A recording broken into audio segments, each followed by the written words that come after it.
Bienvenidos al octavo video del curso de JavaScript. El video pasado habíamos dejado algunos ejercicios para realizar. Así que antes de arrancar con el tema de hoy, vamos de lleno a resolver estos ejercicios que teníamos. El primero era ejercicio número 1, programar la función que devuelva la resta entre x e y, y esto simplemente es retornar x menos y. En el ejercicio número 2, decía programar una función que devuelva el módulo, o sea, el resto entre x e y. Entonces retornamos el módulo entre x e y, es decir, si esto fuese 5 dividido 2, nos daría como resto 1. ¿Sí? Entonces, ¿por qué? Porque recordemos, el número más cercano para llegar a 5 es el múltiplo 2. 2 por 2, 4. Como nos llevamos a 5 y nos resta 1, ese es el valor que vamos a obtener. Esto es lo que vimos en el video pasado. En el ejercicio 3 nos pedía programar una función que devuelva el perímetro de un cuadrado y esperaba como argumento el valor de un lado. Entonces, si para acá entra cualquiera sea el valor, que es lo que vale el lado del cuadrado, entonces lo multiplicamos por los 4 lados y tenemos el perímetro del cuadrado. En el caso de la función que devuelva el área del triángulo, recibimos por un lado el valor de la base y por el otro lado el valor de la altura. Y la fórmula nos dice que es base por altura dividido 2. ¿Y qué pasa con el caso del de la hipotenusa? Bueno, recordemos que la fórmula para este era a elevado al cuadrado, ¿sí?, más b elevado al cuadrado, y esto sería igual a c elevado al cuadrado. Nosotros podríamos, lo que vamos a hacer para poder resolver esto, es que esta elevación al cuadrado va a pasar como una raíz, ¿sí?, en el grupito de acá. Entonces solo vamos a obtener el valor de c. ¿Cómo hacemos esto? Bueno, primero resolvamos esta parte de acá. Por un lado nos va a entrar el cateto A y por el otro el cateto B. Por lo tanto, vamos a retornar, ¿sí?, el cateto A elevado al cuadrado, como nos dice acá. Entonces lo vamos a elevar, que es con este doble multiplicación, es una elevación, al cuadrado, sumado al cateto B, ¿sí?, cateto B, también elevado al cuadrado, ¿sí? Ahí ya tenemos resuelta la parte esta de acá. Y ahora, como esta elevación al cuadrado tiene que pasar como raíz cuadrada del otro lado, vamos a envolver en paréntesis a estos dos para marcar que esto se resuelve por separado. Y al grupo entero lo vamos a elevar. Y ustedes miran, ¿pero no era raíz cuadrada? Sí, era raíz cuadrada, pero para poder nosotros representar una raíz cuadrada concreta en JavaScript tenemos que utilizar unos elementos especiales. Como no lo vamos a ver en esta clase, la otra forma de hacer una raíz cuadrada es elevar a la 1/2. ¿Sí? Elevar a la 1/2 es lo mismo que hacer una raíz cuadrada. Entonces lo vamos a colocar entre paréntesis para evitar que se haga la potencia de 1 primero y después se divida en 2, porque como las potencias siempre se resuelven antes, si no colocamos los paréntesis es muy probable que haga primero todo esto a la potencia de 1 y después le divida 2. Entonces, bueno, lo enfrascamos en un grupo paréntesis y sabemos que esto se va a realizar a la potencia del resultado de esto. Entonces ahí tenemos a al cuadrado más b al cuadrado, ¿sí?, y la raíz cuadrada que se le aplica a todo el conjunto, y eso nos va a dar como resultado básicamente solo c. ¿Sí?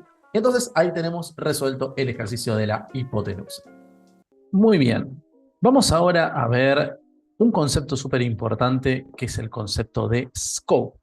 El concepto de scope lo podemos ver como desde dos puntos de vista distintos. Lo podemos ver como alcance o lo podemos ver como ámbito, que en realidad, si vamos al caso, son dos caras de la misma moneda. Entonces vamos a explicar desde ambas caras cómo funciona este concepto.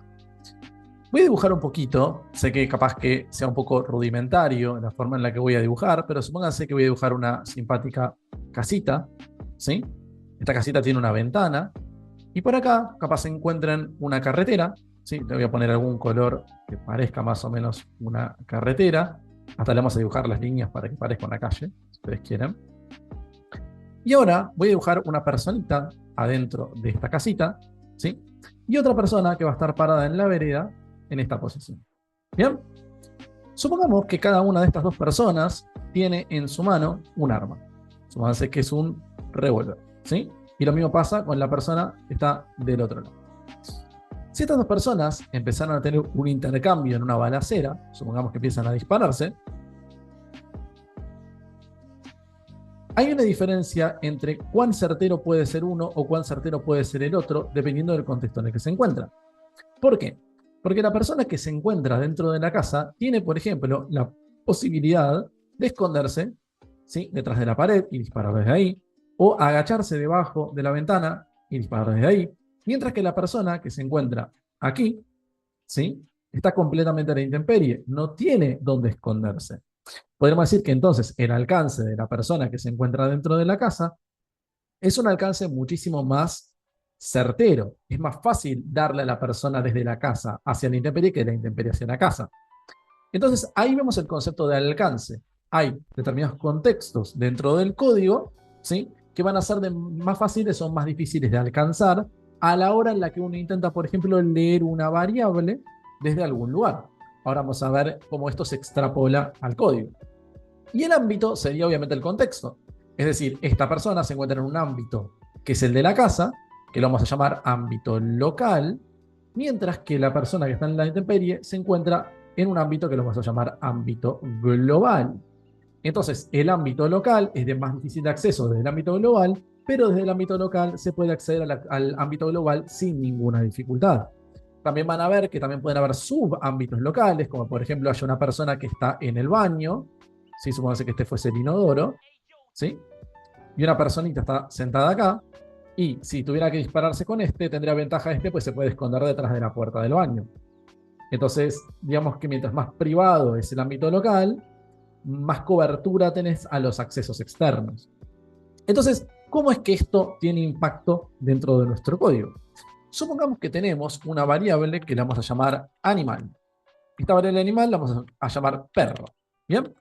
Y tenemos ahora una función, ¿sí?, que la vamos a llamar imprimir, y podemos imaginar que esta función sería un ámbito local, ¿sí? Entonces, esta variable se encuentra a la intemperie en el ámbito global, ¿sí?, ámbito global, y esta función representaría la casa, ámbito local, ámbito local. Bien.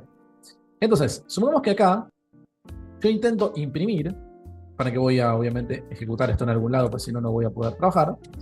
Hacemos un console.log de la variable animal para poder ver qué contiene. Si guardamos, vemos que imprime perro sin ninguna dificultad. ¿Y qué pasa si ahora, si yo reviso esto desde, intento acceder a esta variable que se encuentra en la intemperie, desde adentro de la casa? ¿Sí? Ejecuto y vemos que accedo sin ningún problema. O sea, si estoy tirándome a tiros en la calle con otro en la calle, no hay ningún inconveniente, nos damos por igual. Si yo le estoy tirando a la persona que está en la calle desde la casa, también puedo acceder a ella, ¿sí? Entonces no hay ningún problema. Fíjense que si vuelvo a sacar de vuelta al console.log, de vuelta a la intemperie, pero del otro lado de la casa, también puedo acceder sin ningún problema. Ahora, ¿qué sucede cuando yo coloco una variable animal dentro, ¿sí?, de la función? Supóngase que este es gato. Lo primero que quiero probar es ver si puedo, ¿sí?, acceder a mi variable desde esta posición, ¿sí? Línea 15, donde quiero acceder. En la línea 14 se encuentra, ¿sí?, la persona con la que me quiero tirotear, y en la calle se encuentra otra persona con la que me quiero tirotear. Entonces, si yo guardo, van a ver que accedo a la primera. ¿Por qué? Porque yo primero tengo que poder enfrentarme de alguna manera con la que está en el mismo lugar que yo, antes de poder enfrentarme, si quieren, con la que se encuentra fuera del ámbito en el que me encuentro, ¿no? No vas a estar prestando atención al que te está disparando desde afuera de la casa si tenés otro que lo tenés enfrente dentro de la casa. ¿Bien?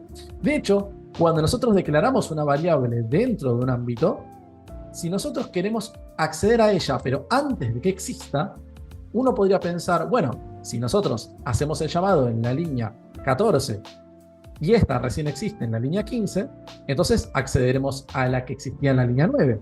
Es decir, esta como todavía no existe, no me tengo que preocupar e iré por la que se encuentra en la línea 9.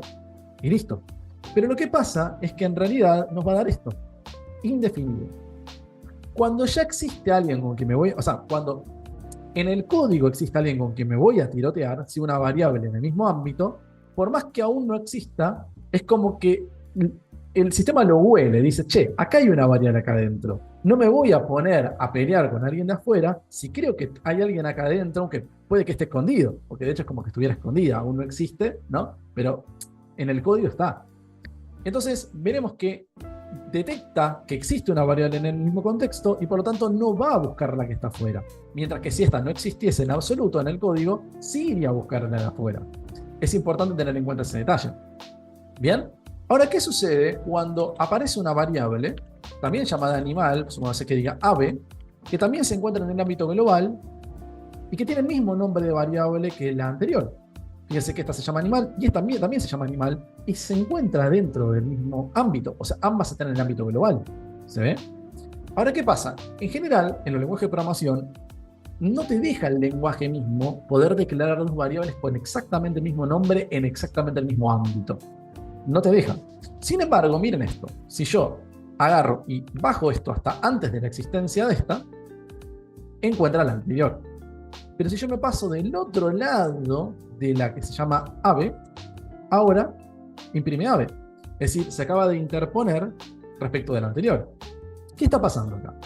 Lo que sucede es que la variable de tipo var, que no es la única que existe en JavaScript, tiene un comportamiento muy particular.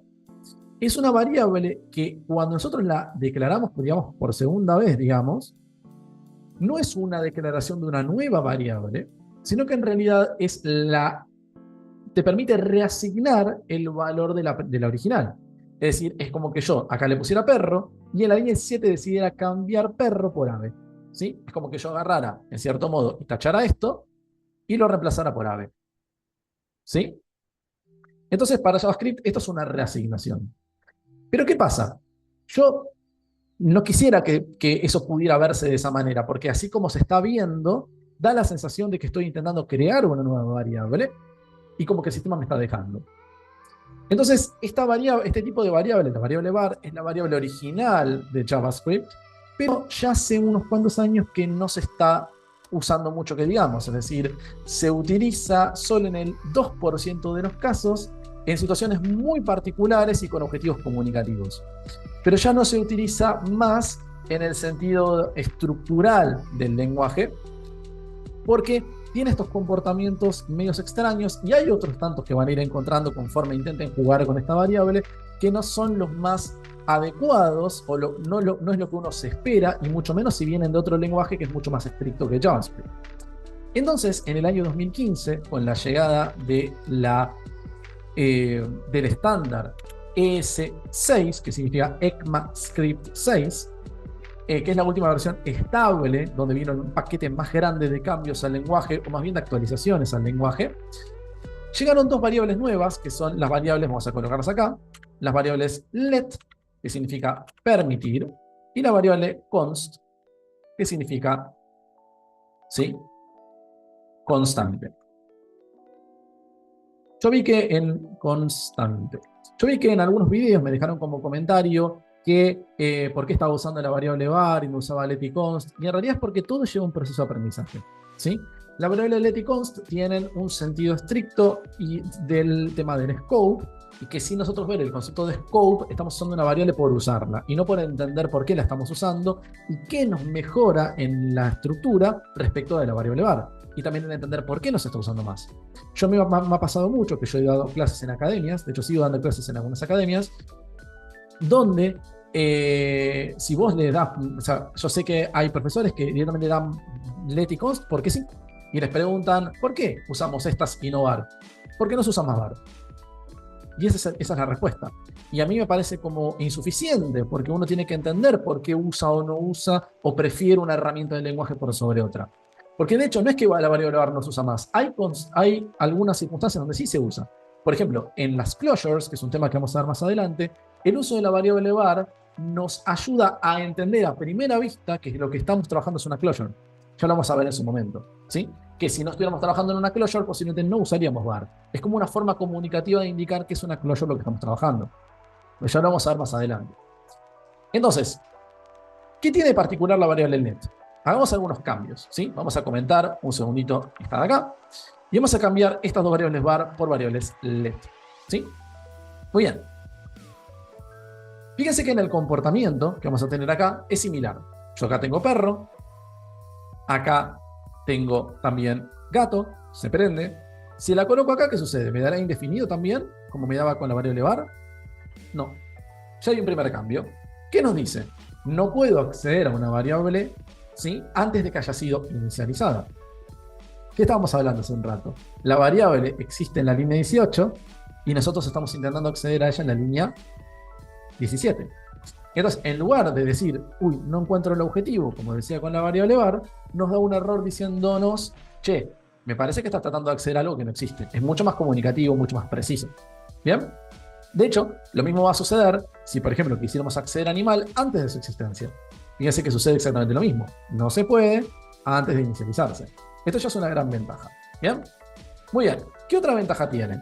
Bueno, fíjense que si yo agarro e intento colocar esta variable ave, ¿sí?, y ahora intento acceder, me va a decir, che, tenemos un problema porque el identificador animal, que sería esta variable, ya ha sido declarada antes. ¿Ven? Había sido declarada originalmente en la línea 12 y ahora se la está volviendo a querer declarar en la línea 20. A diferencia de var, fíjense que esta sí reconoce que ya fue declarada anteriormente y esto ya no representa una reasignación de valor, sino que ahora está representando una nueva variable en el mismo ámbito y eso no se puede. ¿Sí? Lo mismo pasaría si lleváramos este let acá adentro. Pasaría exactamente lo mismo. No se puede hacer eso. ¿Sí? Pero fíjense que no hay ningún problema con la que está dentro de la función, porque se encuentran en un ámbito completamente diferente. Sí, es como otra dimensión, por decirlo de una manera. Y si vos creas una variable en diferentes dimensiones, en diferentes ámbitos, no hay ningún inconveniente en que tengan el mismo nombre. ¿Sí? Porque no hay una incompatibilidad de acceso, ¿no?, de alcance. Esto nos lleva a la pregunta, pero entonces, ¿qué pasa? ¿No se puede reasignar el valor de una variable let? Sí, porque de hecho por eso se llama permitir. Permite la reasignación de valor, pero no con esta sintaxis, sino simplemente quitando la palabra let. De esta manera, fíjense que ahora entiende que al no tener la palabra let, no es una nueva variable, sino es como que estoy yendo hacia la variable original y le estoy queriendo reasignar el valor que tenía originalmente asignado, en este caso perro. Entonces, ¿qué estoy haciendo yo en este momento? Estoy accediendo a esta original y le estoy sobreescribiendo el valor de perro por el valor de ave, y a partir de ahora lo que va a estar guardado en ese espacio de memoria va a ser ave. Bien, eso es lo peculiar que tienen las variables de tipo let. Ahora, si ya con esto arreglamos muchos de los problemas de la variable var, ¿a qué viene la variable const? Bueno, la variable const, como el nombre lo indica, constante, intenta decirnos que esa variable nunca va a poder ser reasignada. Por ejemplo, fíjense que si yo vuelvo a comentar esto y cambio estas por const, ¿sí? Acá se me cambió esta sino que no quería, ¿sí? Y subo este console.log ahora. Upa, esperen. Ahí está, no. Toqué algo que no tenía que tocar. Ahí está, perdón, me equivoqué botón. Pues tengo un teclado mecánico de estos que hay que usar comandos para poder mover con flechitas, porque no tiene el cursor. Entonces apreté el control en lugar del alt. Bien, entonces fíjense que perro funciona bien, ¿sí? Si yo voy a buscar a gato, se enciende gato y se ve gato. Si lo coloco antes de gato, otra vez sucede que me dice que no fue inicializada, ¿sí? Hasta acá todo igual. Si vuelvo al ámbito global, otra vez me encuentro con perro. Pero miren lo que pasa cuando intento reasignar. ¿Sí? Me paso de este lado para intentar ver la reasignación de la variable animal por ave y me dice, no se puede porque se asignó a una variable de tipo constante. En pocas palabras, lo que estamos diciendo es, che, si esa variable es constante, no se puede reasignar nunca.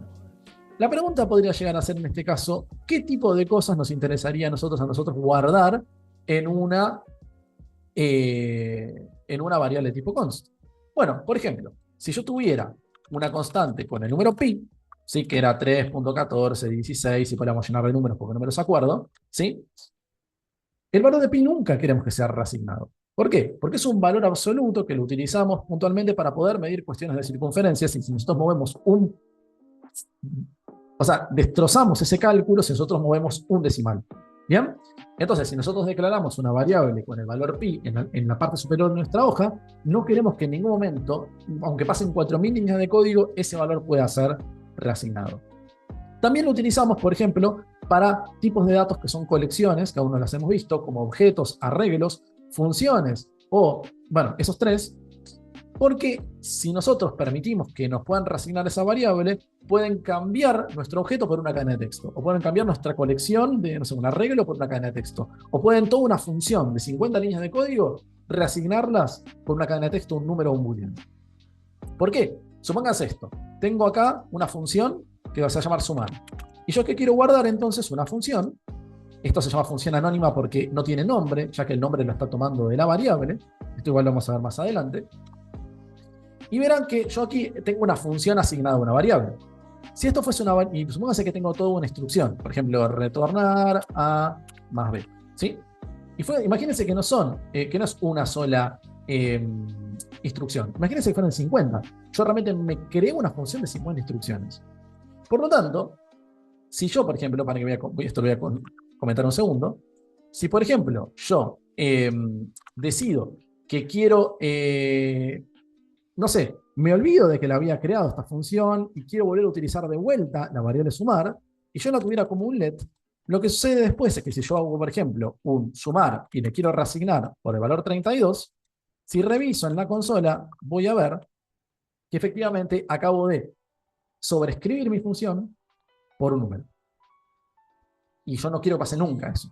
Porque mi función es algo que yo creé originalmente para poder reutilizarla en muchos lugares y quiero que siempre esté disponible. No quiero que pueda venir un colega y pensando que nunca existió esa variable asignada alguna vez, venga y me la sobreescriba. Entonces, aquí vamos a hacer esto. Vamos a siempre, todo lo que sean colecciones o funciones, la vamos a guardar en una variable const, ¿sí? Y ahora, si guardamos, nunca van a poder destrozar nuestra función porque queda completamente atada, ¿sí?, a una constante. Ya van a ver la importancia de que esto también aplique para tipos de datos compuestos, como puede ser en el caso de los objetos o de los arreglos, y de la importancia que tienen eso. Pero todavía nos falta un poco para ver objetos y arreglos, así que tengan un poquito de paciencia, y cuando lleguemos van a entender por qué se une con esto. Entonces, como conclusiones finales, las variables const y let van a ser nuestra máxima hoy por hoy. La variable var va a quedar relegada a contextos muy particulares que iremos viendo conforme avancemos en el curso. Y ya más o menos tienen una idea de cuándo let y cuándo const, pero les va a ir quedando más claro conforme las vayamos usando en la construcción de algunos pequeños algoritmos para ir viendo su funcionalidad. En esta clase no les voy a dejar ninguna tarea porque realmente es más una clase teórica que una clase donde vamos agregando conceptos con los que podemos empezar a trabajar algorítmicamente, pero a partir de la próxima sí voy a agregarles cosas y let y const sumado al tema del próximo video. Así que nos vemos en el próximo video y que la fuerza nos acompañe. Y no olviden suscribirse, darle like y ese tipo de cositas. Adiós.